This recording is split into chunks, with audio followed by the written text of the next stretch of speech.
You are listening to the A to Z of Recruitment Tips for Job Seekers with Adam Butler from Easy Online Recruitment. Hi, this is Mike Taylor from Jobs Radio, and today I'm joined by Adam Butler, who's the Managing Director of Easy Online Recruitment, and Adam's here today to share his A to Z of recruitment tips with us. So welcome back, Adam. Hi Mike, how are you? Very well, thank you. And today we're going to be concentrating on letter C. So tell us all about letter C in terms of your recruitment tips. Yeah, well, letter C, Mike, should come hopefully as no surprise to you or any of your listeners that C is all about your CV. So your curriculum vitae, or as the Americans might call it, your resume. But C is for CV.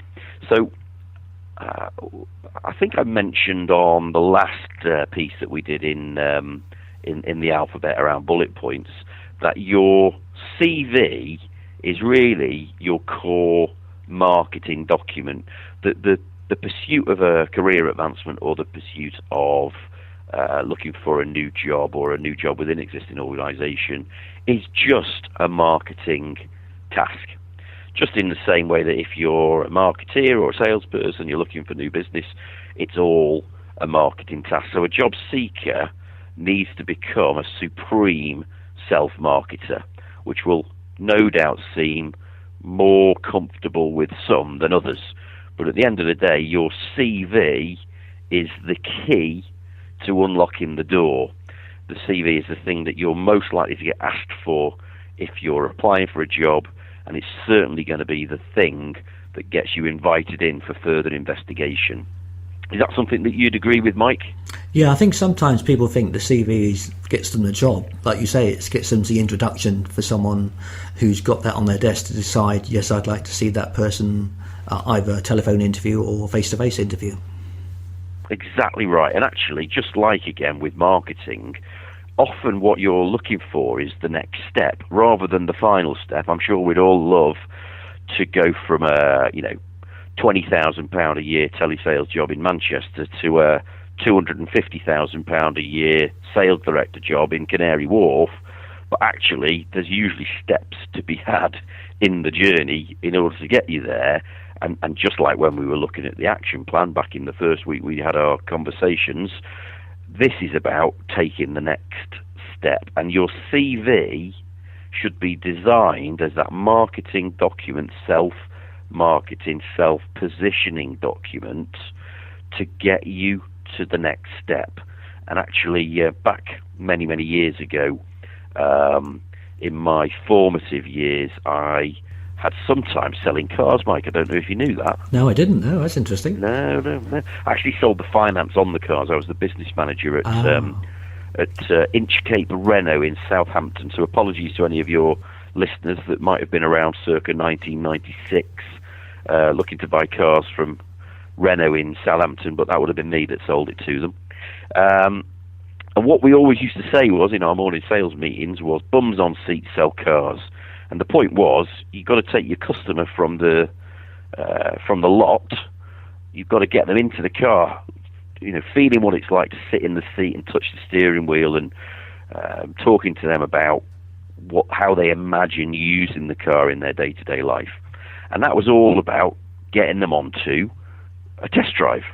Bums on seats sell cars. And my point here, bringing it back to what we're doing today, is your CV is the document to get you to the next stage. Your CV is the document to get you in front of your customer. It's your customer being the potential employer. It's the next step in that journey. So without a good one, you need to, in your action plan, take time to refine and improve your CV, your core CV, to get you the best opportunity of getting in front of your target, which is your next employer.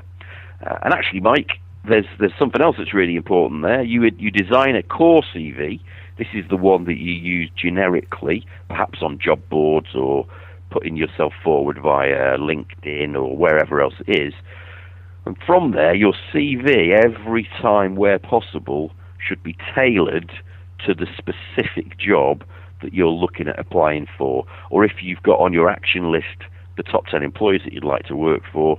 Your CV should be tailored with your specific achievements, ideally bullet pointed, that can then give you your best opportunity of getting in front of that customer. So if you're approaching a company to talk about a sales management position, you want to highlight any sales management responsibility that you've had in the past, filling in for a manager when he's been away, or reporting on numbers, or coaching a team to get them to better improvement. If it's a marketing position, of course, you'd want to talk about the specific marketing activities that you'd undertaken. So you've got your core CV chronologically ordered, and then take that core CV and tailor it to the market. Does that make sense, Mike? Absolutely, yeah. So what about things like, I quite often hear advice that you should put your date of birth in your CV, or maybe you should leave it out. What would you say to that? Well, for me, I don't like to see CV. I'm not bothered about seeing CVs with date of birth, and I'm someone that looks at a lot of CVs. Some people put them on, some people don't. I always encourage people not to. There's no legal requirement for you to submit a CV with your date of birth anymore. There's lots of age discrimination law to protect you, whether you're younger than you think you might be or older than you think you possibly should be. What you want to do is list your CV as a showcase document, which gives you that chance to get in through the door. So I'd certainly leave it off. And actually, I think one of the top tips that I've got at this point in time, certainly with the way the world is changing with the internet and social media, is that you should certainly be aware of what your social presence looks like on social media, and don't be surprised if prospective employers, Mike, are going to go and look at your LinkedIn, Facebook, or Twitter profile. So be aware of that. Certainly, if you're putting social media links onto any CV that you've got.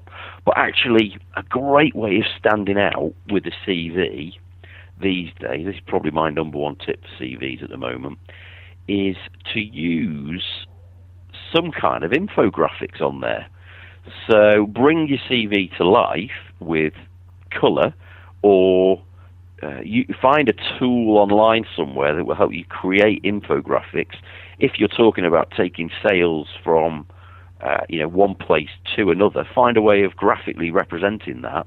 Because there's no rules, Mike, that say your CV's got to be a black and white document. You can really bring it to life with some colour, use the logos of previous employers that you've had. It's got to be designed nicely, and would be well worth investing some time and money, if you can afford it, into having that professionally worked for you. But there's no rule to say it's got to be black and white and text only. If you can find a way, works particularly well, of course, for creatives and sales or marketing positions, but could be just as relevant for anyone. Actually, if you search infographic CV on Google, I'm sure you'll get lots and lots of different examples of how that can be structured and ordered to really make that core marketing document, which is your CV, really jump to life and represent you way above everyone else that's applying with a standard, boring, old, early 2000s document. You can bring that to life. That's a very good point, actually, because I remember when I was a recruiter myself, back at my days at Nokia, but we used to have CVs in the post because online recruitment wasn't really around then, and if you had a CV which was on coloured paper, that stood out straight away. And today, with the internet, recruiters, when they print off CVs, they're all black and white, so there is no differentiation between the CVs that you print off from the internet. So if you can find a way using an infographic, then you would definitely stand out from the black and white CVs, as you mentioned. Yeah, and actually, Mike, as well, and I guess we'll cover this off as we keep going through the alphabet, but that's right, bring it to life with some colour, but also think about, how can I creatively put this document in front of people? Can I put it in like a dossier with a wax seal on the front and send it out in the post? Can I put it onto a CD-ROM and send it out in the post? Can I record a short YouTube link of myself looking my best, sitting at my desk, giving you a brief appraisal of who I am? Could I incorporate a QR code onto that to really bring it make the recruiter inquisitive about, oh, wonder what that is. It's all about doing things to stand out from the crowd, to get noticed. It doesn't have to be in a brash way, but you do need to use the tools at your exposure. And if that means, if you've got your target 10 list of potential employers, if that means going to reception with a CV bound with a red ribbon or in a box with a notepad or whatever it is that's going to get you in through the door, you can do these things at very little cost, which really make you stand out from the crowd. And that's what your CV is. So be a little creative with it. Use the tools that are made available to you widely these days at very little cost, and really maximise that opportunity to market yourself to the people that you want to be seen by. Fantastic. So great advice again from Adam. We're talking today about the letter C, which is CVs. So be creative, be memorable, and make sure your CV actually markets yourself and what you've actually achieved. So Adam, thanks very much again for your time today. And we look forward to catching up with you in a future edition. Great stuff. Thanks then. Bye-bye. At Jobs Radio, we bring job search advice and job vacancies to life. You can listen to interviews with guest experts and recruiters through our website at jobsradio.co.uk or on your mobile device with our Apple and Android mobile apps. And if you miss a show, you can always download the latest Jobs Radio podcast via iTunes. Jobs Radio, great advice and great music.